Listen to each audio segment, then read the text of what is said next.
Hello, YouTube family. Welcome in. I'm so excited for this live. Let me know in the chat where you guys are tuning in from. I would love to know country, city, and how are you doing today.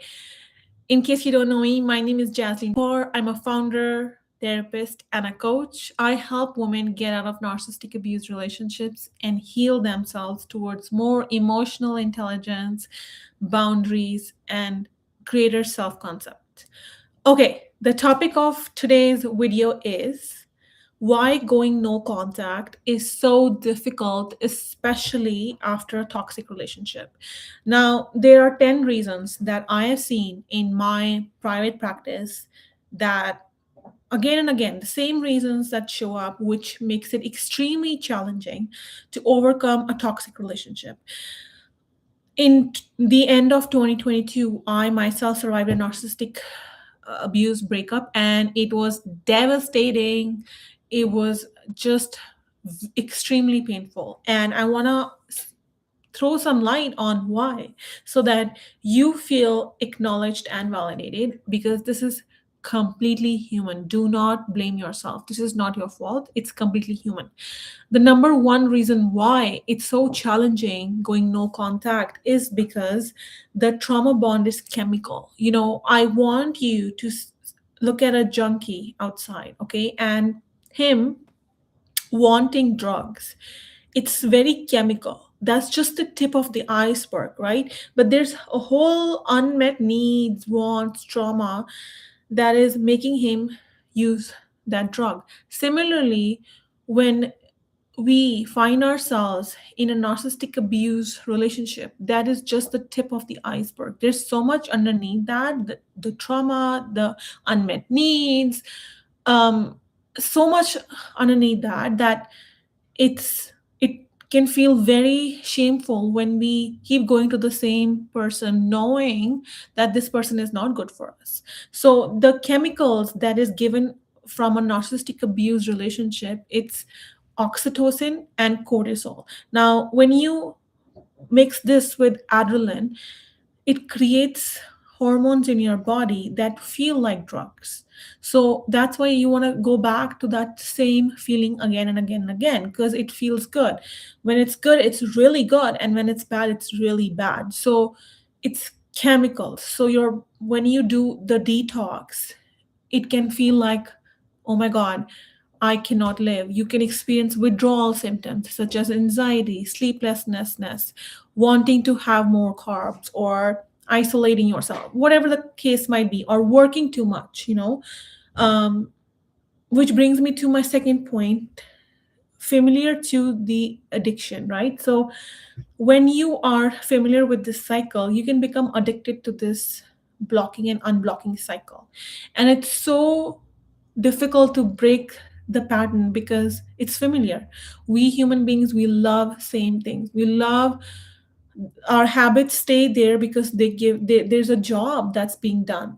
Because if you nobody taught you how to regulate your emotions ever, you wouldn't want to be alone. You would rather be in a toxic relationship than be alone, because you do not have the skills to regulate your emotions. Which brings me to point number 3. We get attached to the potential. Oh, he's going to change one day. One day he's getting better. One day he's going to be healthy, right? And then we talk about the intermittent reinforcement hook that keeps you in that cycle, because when narcissists love bomb you, it feels so good. So when they pull back, you want to keep going back to them, because that first pull was like,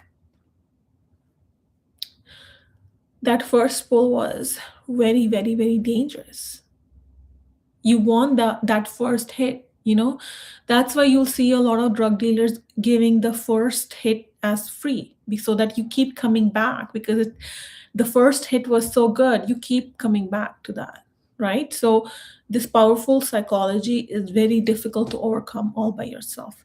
Which brings me to my next point, that when you neglect your needs for so long, you feel guilty when you choose yourself. So it makes sense why you feel guilty. for choosing yourself. You feel bad for choosing yourself because nobody told you that choosing yourself is self love. Choosing your health is a priority. Choosing you is okay. Choosing you is safe. You know, you matter. You are worth it. And when we talk about starting over, it feels so scary. You know, in your mind, you're like, oh my God, I have to start all over again. I have to start from zero all over again.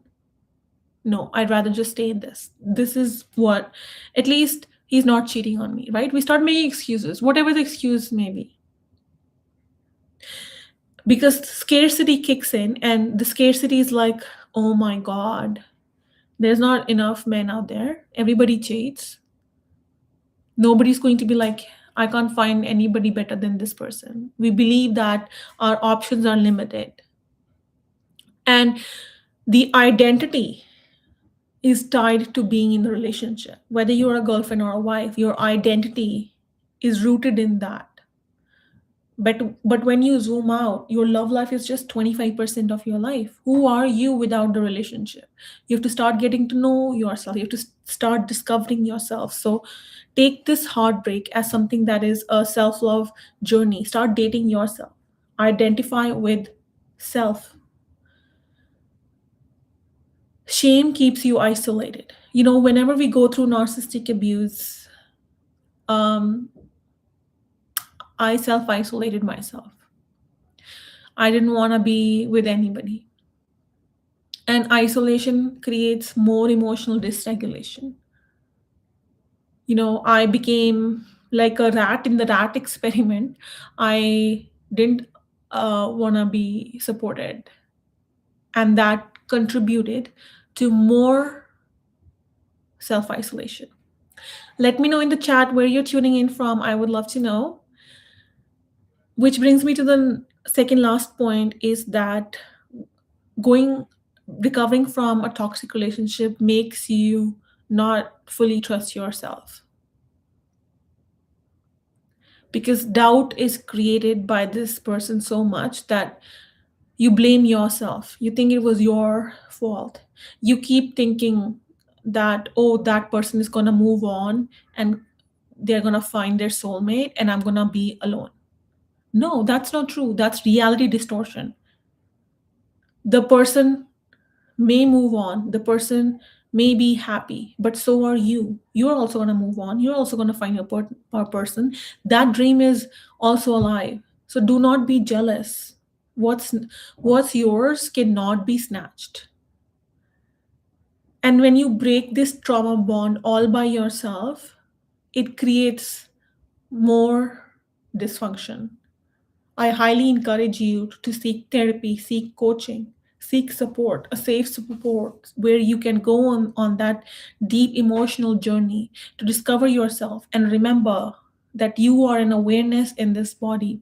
There is more to you than this relationship. You are meant for a bigger purpose in life. And right now, I know it hurts. I really want to acknowledge that. But one day, it's not going to hurt. One day you'll be going on dates and you're going to have wonderful experiences and you're going to ask yourself, am I in a dream? And that future belongs to you. I'm going to link my website. Go on www.quantumcounseling.ca. If you're in Canada, I can help you through therapy. If you're outside Canada, I can help you through one-on-one coaching or my group coaching program. It's called The Detox. And it's a 6-week coaching program, group coaching program, where I give you the tools and techniques so that this entire detoxification feels supported and you know how to heal. Thank you so much for watching this video. Subscribe, and I'll see you in the next one. I love you. Take care. Bye.